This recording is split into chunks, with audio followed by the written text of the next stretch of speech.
Nós vamos agora conversar com o deputado federal, PSOL Rio de Janeiro, Marcelo Freixo, mais uma vez. Ele nos dá a alegria e o prazer de estarmos juntos nesse momento. Marcelo, bom dia. Você está bem? Está conseguindo passar por essa pandemia aí e se protegendo? Bom dia, Mário. Que prazer estar com você novamente. Obrigado pelo convite. Um ótimo dia para todos os seus ouvintes. É sempre muito bom estar contigo.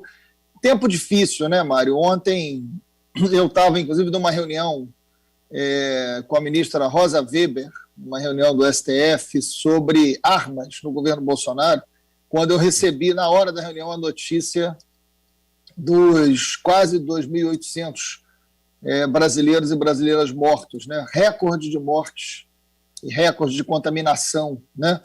84 mil pessoas pegaram o Covid ontem e 2.800 morreram. Então é uma tragédia sem precedentes, né? E no mesmo momento que é o quarto ministro da Saúde que assume, dizendo que vai dar continuidade ao trabalho do anterior. Não tinha frase pior para ele fazer, né? Porque tudo que não se quer é a continuidade que levou a gente a chegar onde nós chegamos. Então, a gente consegue se livrar, consegue ficar mais preservado, que a maioria dos brasileiros não consegue, mas é um momento muito triste, muito triste. Marcelo, você acha que existe uma possibilidade de a gente mudar esse quadro antes da eleição do próximo ano? Porque tem cientistas que admitem que a gente vai chegar a 500 mil mortos. Isso é um negócio inacreditável, rapaz. E que aí a gente fica assim, não tem nada que a gente possa fazer, Marcelo? O que você acha disso? Ô, Mário, assim, eu fico pensando, nosso povo tem uma sensibilidade muito grande, né? É um povo muito solidário, até para passar por todas as dificuldades que o povo brasileiro passou, principalmente as famílias mais pobres, né? Sabem disso, é um ajudando o outro, né? É um vizinho ajudando o outro, um tomando conta do filho do outro, enfim, é um povo muito solidário até para superar as dificuldades. E a gente sentiu sempre muitas tragédias, né? Eu lembro quando caiu aquele avião da Chapecoense, né? Uma comoção nacional, e tinha que ser, né? Uma tristeza, né? Enorme. Quantos aviões estão caindo todos os dias? E a gente começa a viver algo que é como se não fossem pessoas que estão morrendo, né? O avião da TAM, o avião da Gol, quando caiu, para o país, Mamonas Assassinas, para o país. Mário, o que está acontecendo? A gente está perdendo 2.000 pessoas por dia que estão morrendo. Essas pessoas são pai, mãe, filho, e o presidente da República, Mário, ele continua dando entrevista sem máscara, ele continua brigando com o governador e brigando com o prefeito. Ele, desde o início, a gente vai fazer um ano, está um ano agora, a gente está um ano nessa pandemia, né? Exatamente um ano que a gente está na pandemia. Ele, desde o início, não fez o isolamento que tinha que fazer, não organizou a saúde junto a prefeitos, governadores, para que a gente pudesse evitar que essa onda chegasse, conseguir vacina. Ele falou contra a vacina. Agora, pressionado, porque ele está caindo nas pesquisas, é que ele disse que ia vacinar. Ele deu uma declaração dizendo que ele não ia vacinar. Quer dizer, um péssimo exemplo, né? A gente sabe que a vacina é a única cura que tem que vacinar. O Brasil é um país, Marisa, é que eu fico mais triste, sabe? O Brasil é um país que é referência no mundo inteiro de vacinação. Sempre foi. Vacina de sarampo, né, de pólio. A gente tem uma expertise, a gente é campeão em vacinação. A gente desenvolveu, a gente sabe vacinar o povo, né? A gente conseguiu eliminar, erradicar doenças importantes através da vacinação. Aí você tem o momento mais grave da saúde, uma pandemia, que a gente nunca teve tanta gente morrendo, e o presidente fala contra a vacina, contra a ciência, contra médico, contra enfermeiro. Então o Bolsonaro ele é muito responsável por tudo que está acontecendo, sabe? E, enfim, ele conseguiu uma maioria ali no Congresso, porque ele está trocando cargos ali com o Centrão. A velha política que ele disse que não ia fazer, ele está fazendo. É difícil tirar ele até a eleição, mas a gente tem que derrotar ele na eleição, não tem a menor dúvida disso. Marcelo, você chegou a conviver com ele quando ele era deputado federal? Você conhecia ele? Como era ele lá na Câmara?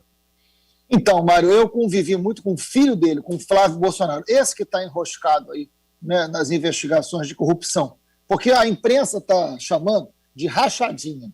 Eu sou da periferia aqui do Rio de Janeiro, racha aqui era futebol de rua. Então era uma coisa boa, era uma coisa legal. Isso mesmo. Né? Então eu não gosto de falar de rachadinha, eu não sei como é que chama na Bahia, mas aqui também chama de pelada, mas essa é uma coisa boa. Aqui né? chama de baba. Baba, na Bahia é baba. Exatamente. Rachadinha aqui no Rio é baba. Né?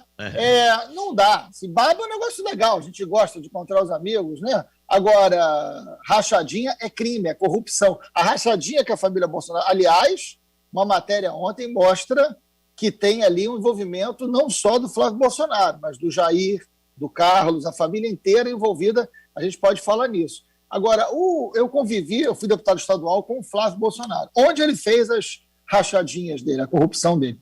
E ele, enfim, sempre foi muito violento, sempre foi muito de opiniões muito isoladas, ninguém nunca levou muito a sério, sabe, Maria? Isso é que eu fico muito surpreso. O Jair Bolsonaro, o relato que eu tenho de quem foi deputado com ele, é muito impressionante, dizendo que ele sentava para almoçar, ninguém sentava do lado, ele tomava café sozinho, ele sempre foi um cara isolado, porque o pensamento dele, a violência dele, a grosseria dele, ninguém nunca gostou de ter perto.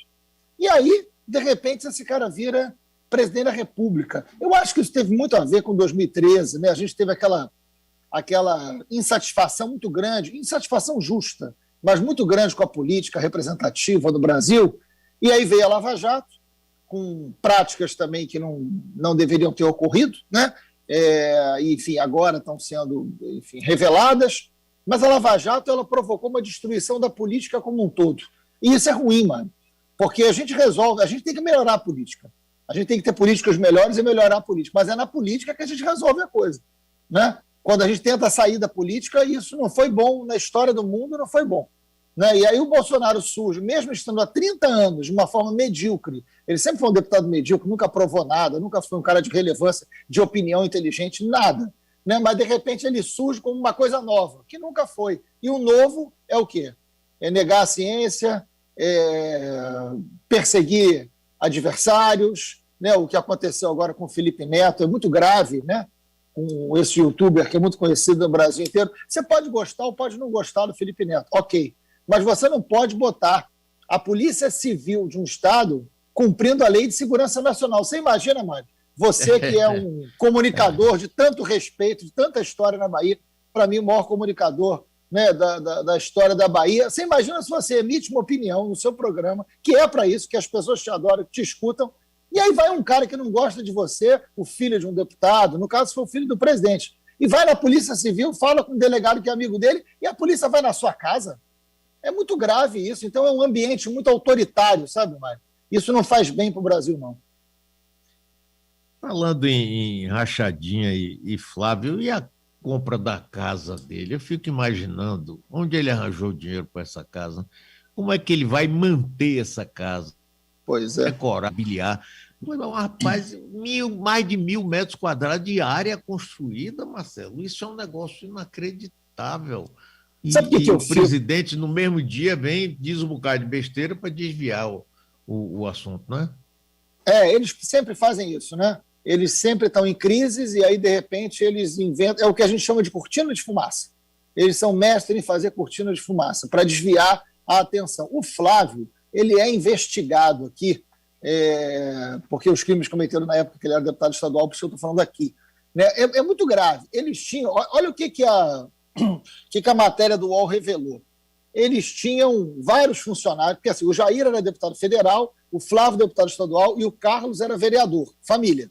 Aí tem funcionários que circulavam nos gabinetes. Então, assim, um grupo de funcionários estava no gabinete do Jair, no outro ano ia para o gabinete do Flávio, no outro ano ia para o gabinete do Carlos. Né?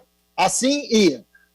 Só que descobriram que 4 desses funcionários, 4 pessoas que estavam no gabinete do Jair, sacavam 75% do seu salário em dinheiro no dia depois do pagamento. Todos os meses. Ora, quem é que saca o seu salário inteiro? Você pode até transferir para um outro banco, agora sacar em dinheiro todos os meses é indício do que a gente chama de rachadinha. Pessoas que, na verdade, não trabalhavam e uma parte do salário ficava para o esquema de corrupção da família. Isso aconteceu no gabinete do Jair, do Flávio e do Carlos. E esta família, Mário, eu vou chegar na casa, e esta família tem um histórico. O Jair, o Flávio, o Carlos, eles têm um histórico de comprar imóvel com dinheiro vivo. Ô, Mário, você já comprou algum apartamento com dinheiro vivo? Nunca. Só não, ganhei no jogo do bicho. Aí vai lá e compra. Pelo amor de Deus, quem é que compra, gente? Quem está ouvindo a gente aqui? Quem de vocês já comprou um apartamento com dinheiro? Dinheiro, vai num saco, né, e compra um apartamento com dinheiro. Tá na cara. Quem compra um apartamento, você pode comprar um picolé, um mate, né? Comprar um apartamento com dinheiro, isso é um negócio assim, que está na cara que tem esquema, lavagem de dinheiro, apropriação indébita, enriquecimento ilícito. É disso, essa é a prática que essa família tem que ser investigada e eu espero que seja. O Flávio é investigado por isso. Aí tem loja de chocolate, o patrimônio deles é completamente incompatível com a renda. E aí vai, no meio de uma investigação, o cara compra uma mansão de, gente, 6 milhões. Ele é um senador. 6 milhões para morar ele, a mulher e 2 filhas. Então, assim, é um tapa na cara do brasileiro, sabe? É um tapa na cara. Tipo assim, é chamar de idiota o povo brasileiro. É isso que eles fazem. Eles chamam de idiota o povo brasileiro. O cara é investigado por corrupção, compra uma casa de 6 milhões, monumental. A prestação dele, porque ele não pagou os 6 milhões, ele pagou 3, mas ele só tinha 1 declarado, ainda tem isso. Né? A prestação é de um valor que o salário dele não é compatível para pagar, ainda mais com a manutenção da casa. Ou seja, tem dinheiro que entra por um outro lugar que a gente não sabe qual é. Isso é o filho do presidente, isso é um senador. É um escândalo, Mário, sabe? É fazer pouco. E no momento que você tem 2 mil brasileiros morrendo por dia, o filho do presidente compra uma casa de 6 milhões. Sabe, é um nível de insensibilidade, é muito violento isso. O povo brasileiro não merece essa família, não. Eu estou conversando com o deputado federal PSOL Rio de Janeiro, Marcelo Freixo. Marcelo, e tem outra coisa, ele disse, no dia seguinte que saiu essa história dessa mansão, ele disse que tinha vendido o apartamento dele no Rio de Janeiro, que mostraria a documentação. Até hoje eu não vi sair nada. Você viu? Sim, mas como que ele comprou esse apartamento no Rio? Não, eu vendi o apartamento do Rio. Tá bom, mas como é que você comprou o apartamento do Rio? Foi um dos apartamentos que ele comprou com dinheiro vivo. E olha, quase que ele passa ontem no STJ, quase que 3-2, né? Pois é. E com votos que a gente sabe que sempre votam a favor da família Bolsonaro. Isso é muito grave, né? E a gente acaba não acompanhando, porque as pessoas sabem o nome de deputado, tem que saber mesmo, mas ninguém sabe o nome de ministro e de juiz, né? É pouco. E a gente tem que acompanhar mais o judiciário, porque se arquivassem essa denúncia, que são os dados do COAF, né, contra o Flávio, a denúncia estava encerrada. Ainda bem que 3 ministros votaram a favor da continuidade. Pois é, eu acompanhei de perto aí que eu estava preocupado com isso. Agora, Marcelo, vamos falar também agora sobre uma coisa cruel, que é o assassinato de Marielle Anderson. Que coisa absurda isso, absurda dos absurdos. Diga aí, Marcelo. Ô, Mário, é muito inacreditável. Eu tenho muita indignação, angústia. Os sentimentos que eu tenho são muito conflitantes, né? Porque a Marielle, ela trabalhou comigo durante 10 anos. Eu conheci a Marielle menina ainda.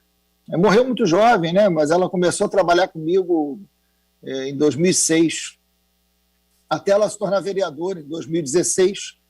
A gente trabalhou, eu botei ela para coordenar a Comissão de Direitos Humanos, ela era da minha equipe, uma menina cheia de vida, você ia adorar conhecê-la, Mário. Uma menina de um sorriso que contaminava o ambiente inteiro. Ela era, sabe, ativa, engraçada, alegre, feliz, solidária. Ela era capaz de fazer tudo, assim. A gente trabalhou muito aqui com familiares vítimas de violência, inclusive familiares de policiais, sabe? Eu desenvolvi um projeto com a Marielle que a gente atendia familiares de policiais mortos, porque tem muito policial morto no Rio de Janeiro, um lugar muito violento, e a gente fez um projeto na Comissão de Direitos Humanos para atender família de policiais mortos. A Marielle, ela ia na casa, ela pegava o trem ia na casa da mãe do policial que tinha morrido, chamava, levava, a gente dava assistência. Então, era uma pessoa que tinha um coração assim enorme, só fazia o bem. Aí essa menina vai cheia de sonho, né, vem da favela, fez pré-vestibular comunitário, fez faculdade, conseguiu entrar no mestrado, sabe, realizando os sonhos. E ela falou, olha, estão querendo que eu seja candidata a vereadora. Eu falei, vai, eu fui candidata a prefeito e ela vereadora. Ela se elege com 46 mil votos, nunca tinha sido candidata, né, uma votação expressiva, monta uma equipe linda, assim, cheia de energia, uma coisa que faz bem para qualquer cidade. Qualquer cidade da Bahia ia adorar ter uma Marielle na Câmara de Vereadores, honesta, disposta. Essa menina, ela é fuzilada. Mário, é disso que a gente está falando. Essa menina, ela é fuzilada. Sabe, ela nunca recebeu nenhuma ameaça, ela não tinha inimigo.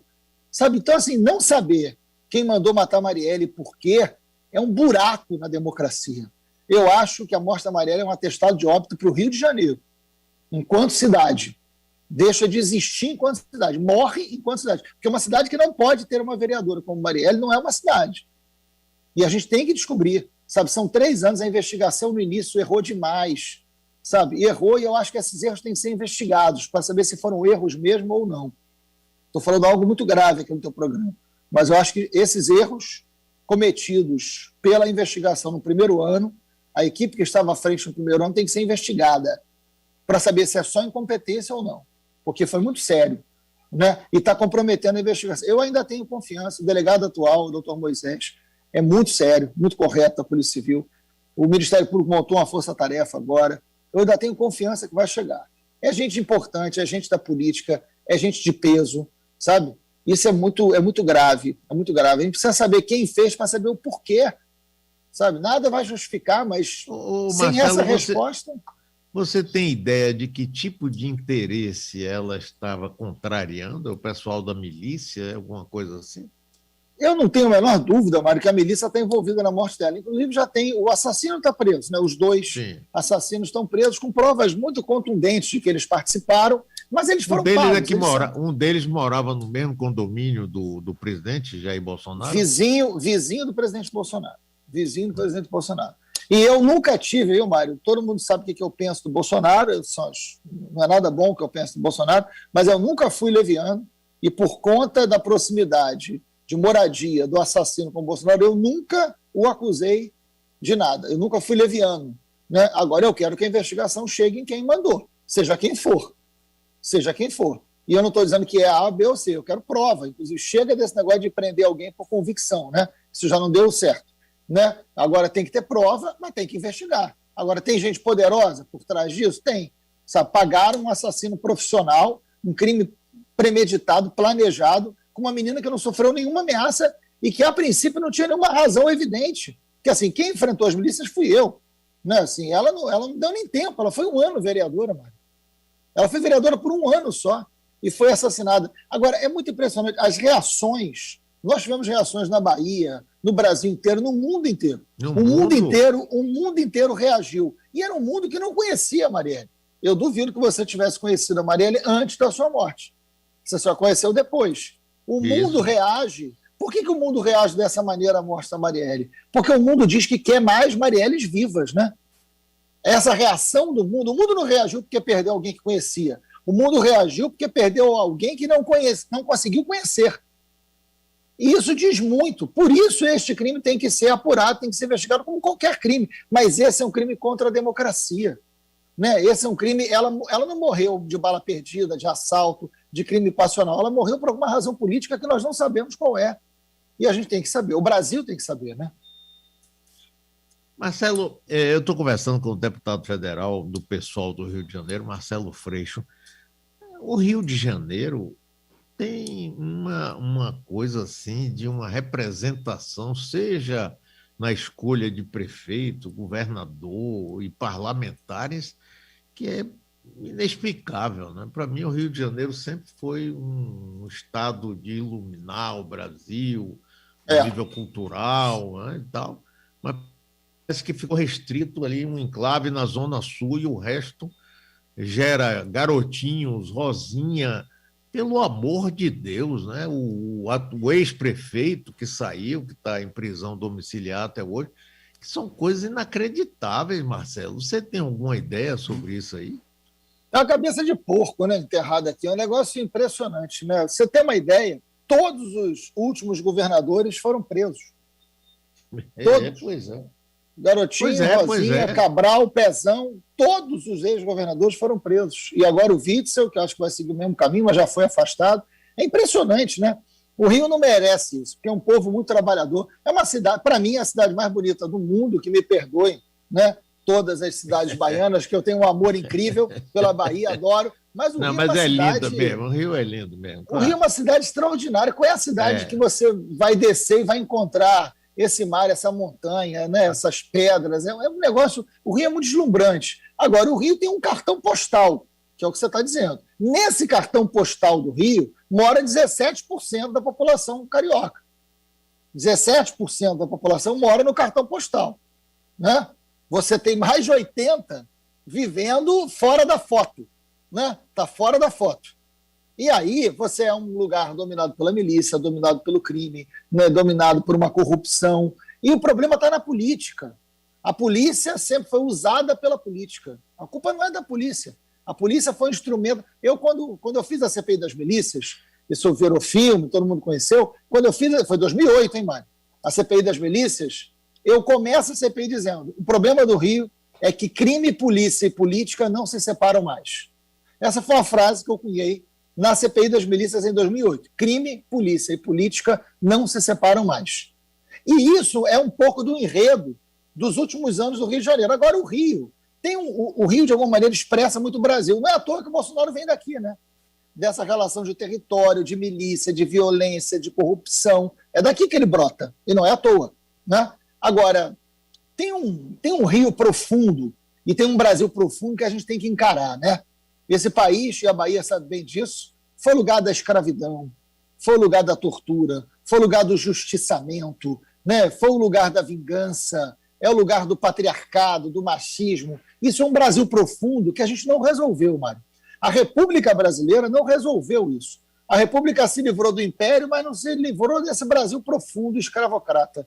Então, isso no Rio de Janeiro, que foi o lugar onde mais escravos, né, entraram aqui, né, no mundo inteiro, o porto com maior entrada de escravos é o porto do Valonguinho, aqui no Rio de Janeiro. Isso deixa uma marca muito profunda, né? A vinda da família real. Você tem um Brasil profundo, né, de uma nobreza tratando de um povo escravizado, que a gente tem que encarar e a gente tem que resolver. A nossa história não pode ser o nosso destino. A nossa história tem que ser o nosso desafio e não o nosso destino. Então, acho que a gente tem que encarar isso de frente para resolver, sem fingir que não existe esse Brasil profundo, porque senão eles acabam elegendo presidente. Pois é, eu fico pensando também no Rio como um exemplo para todo o Brasil, né? Até o atual governador interino, quer dizer, o Witzel, rapaz, chegou com aquela palhaçada toda de sair correndo atrás de um sujeito que um atirador, pá, dá um tiro no sujeito, a felicidade. Fico impressionado com esse negócio, sabe? Impressionado com esse Brasil profundo, é isso mesmo. O Witzel foi uma das coisas mais patéticas que eu já vi na política brasileira, né? Um desengonçado político que surge como um outsider, alguém de fora da política, e deu no que deu, né? O Bolsonaro, que nunca foi de fora da política, finge que está dando nisso. A gente tem, e agora ele não quer que ninguém chame ele de genocida. Eu acho que ninguém tem que chamar ele de presidente, né? Porque o que ele não foi até hoje foi presidente, nunca teve postura de presidente, nunca teve diálogo, responsabilidade, né? Quantas vezes ele só começou a usar máscara agora porque está preocupado com Lula? Francamente, né? Francamente, né? Eu acho que é isso, assim, é uma pessoa ruim, né? Não pode ser um presidente bom, né? Uma pessoa que é ruim não pode ser um presidente bom. O que é que você acha da decisão do ministro Fachin em relação a Lula? Olha, Mário, eu acho que o Fachin ali não tentou agradar o Lula, não. Sim, pelo claro. que ele tentou, né? Para quem não entendeu direito ali o que aconteceu, porque nem sempre a gente entende bem o que acontece no mundo do judiciário, que é um mundo também movido pela política, a gente sabe disso. O Fachin tentou salvar o Moro, tentou salvar a Lava Jato, porque o Gilmar Mendes ia levar para a segunda turma, né, aquele grupo ali de ministros, o assunto, né, para a anulação da prova, ele estava tendo uma maioria, o Fachin antecipa numa decisão só dele, que a gente chama de monocrática, para, na verdade, tirar o Moro da ação do Gilmar. Então, a intenção do Fachin era preservar o Moro. Só que, ao fazer isso, eu acho que o Fachin deve ter feito um curso de estratégia com o Pazuello, né? Eu acho que o Fachin, quando faz isso, ele favorece, na verdade, a intenção do Gilmar, porque ele tira o Lula do processo e o Gilmar ganha uma maioria que talvez ele tivesse dúvida se tinha ou não.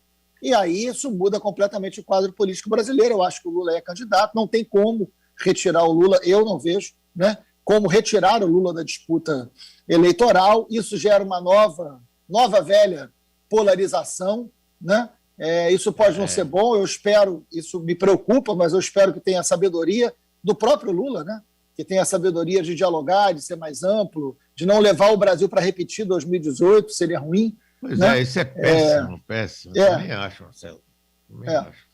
E aí vai depender porque o Lula tem uma força política muito grande, né? Foi presidente 2 vezes, um presidente com uma avaliação muito alta, a gente sabe disso, num momento muito positivo para o Brasil, e ele, evidentemente, é fortíssimo candidato na disputa. Eu acho que o que ele precisa fazer é evitar que a sua régua seja a régua do Bolsonaro, né? Que ele consiga ter uma grandeza e chamar setores mais amplos para repactuar e refundar o Brasil depois de Bolsonaro, que a gente vai precisar. Agora, Marcelo, a gente vive tempos tão confusos que até pouco Sérgio Moro era um herói nacional e até visto internacionalmente. Ele foi convidado várias vezes para fazer palestra no exterior. O herói nacional, o herói, você vai ver, a prefeito que ajudou a mudar o processo político na direção que ele queria, destruiu empresas brasileiras. Ele podia ter prendido os dirigentes. Eu sempre cito aqui, Marcelo, a Siemens, por exemplo, foi uma grande empresa alemã, foi envolvida com os nazistas. Depois, com corrupção em vários lugares do mundo. Ela pagou o que tinha que pagar e a empresa continuou. Aqui nós destruímos toda a indústria de construção civil brasileira e está aberta agora a chineses e russos ou americanos, seja quem for. Como é que você vê essa história, essa ascensão e queda desse Sérgio Moro?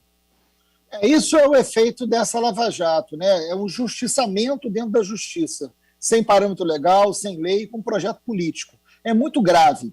Todos os lugares do mundo onde a justiça teve um grupo político que agiu por razões políticas, ideológicas, e agiu por justiçamento, sem cumprir a norma legal, isso foi muito grave. Foi o que aconteceu aqui.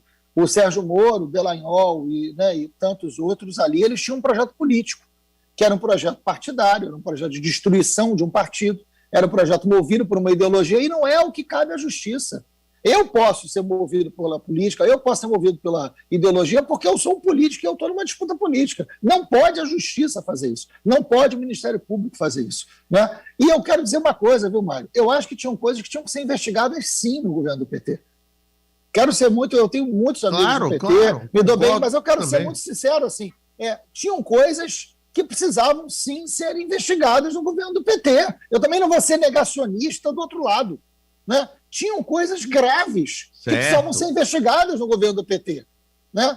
Ponto. Então, assim, isso de alguma maneira, assim, eu acho que os meios de comunicação tiveram muita responsabilidade sobre isso, né? Eu acho que você tinha um desgaste político já de 2013 que o PT e que o governo da esquerda não conseguiu responder, né? Se somou uma série de coisas, né? Numa onda o Brasil sempre foi um país muito conservador, não vamos pensar o contrário, né? Tanto é que Lula, para ganhar a eleição, fez alianças que ele tinha que fazer ali. O Brasil é um país conservador e esse conservadorismo veio a fundo, veio à tona. Esse Brasil profundo que a gente estava falando, que não é só o conservador, é pior, também veio à tona. Os meios de comunicação aproveitaram porque acharam que aquilo ali era a hora de derrubar o PT, né? E aí a Lava Jato se viu empoderada de uma maneira que os fins começam na cabeça deles justificar os meios. O fim era político e os meios era antiético e ilegal. Quando o fim na justiça é político, o meio é antiético e ilegal. E aí o Moro tramou. O vazamento daquelas conversas, Mário, é inacreditável. Né? É produção de prova, é mentira. Nós temos um reitor que se suicidou. Isso, rapaz. Nós temos um reitor que se suicidou por uma delação forjada. Isso é muito grave o que essas pessoas... Nós temos uma pessoa que perdeu uma vida, uma família que foi destroçada por uma delação forjada, provada agora. Então a gente está falando de algo muito sério, né? Muito sério. Para uma pessoa honesta ser acusada de algo que não fez, isso destrói uma vida, isso é irreparável, Mário. Isso é irreparável. Né? E depois a cereja, né, do bolo é o nosso juiz virar ministro. Né? O Sérgio Moro faz tudo que faz, opera e vira ministro de um governo que, se não fosse ele, não teria ganho a eleição. É essa a questão. Ele inviabiliza o Lula, ele muda o destino da eleição, ele dá a vitória ao Bolsonaro, que não ganhou só por causa dele, mas ele foi fundamental, e ele vira ministro de um governo que ele construiu na justiça. É o primeiro caso de um cabo eleitoral no Poder Judiciário. Né? Então, isso é completamente antirrepublicano. E ele, acho que tem que pagar por isso. E o efeito das suas investigações, porque ele não mediu consequência, ele destruiu um setor econômico inteiro. Você não pode pegar uma empresa que tinha envolvimento com determinada corrupção política e acabar com a empresa. Ele não acabou com a corrupção. Vamos deixar uma coisa clara. Em nenhum momento eles acabaram com a corrupção, eles acabaram com as empresas, com os empregos, com o desenvolvimento. Né? Porque você não joga o bebê fora com a água. Né? Você joga a água fora, mas o bebê fica. Ele jogou o bebê, jogou a água, jogou tudo, jogou a mãe, jogou todo mundo fora. Né? Quer dizer, é isso, é uma irresponsabilidade por um projeto político impessoal, vaidoso, doentio. Né? Enfim, tinha que ser analisado de forma psicanalítica, inclusive, esse senhor. Esse caso é realmente muito sério. E esse negócio do justiciamento, essa vontade, o povo brasileiro tem muito isso. Eu me lembro aqui, Marcelo, estou conversando com o deputado federal Marcelo Freixo. Há alguns anos, não muitos anos atrás, teve um acidente de trânsito em que morreram 2 jovens, 2 irmãos, filhos únicos, 2 filhos de uma senhora. Terrível a história. 2 jovens, bem jovens, tinham 20 e poucos anos cada um.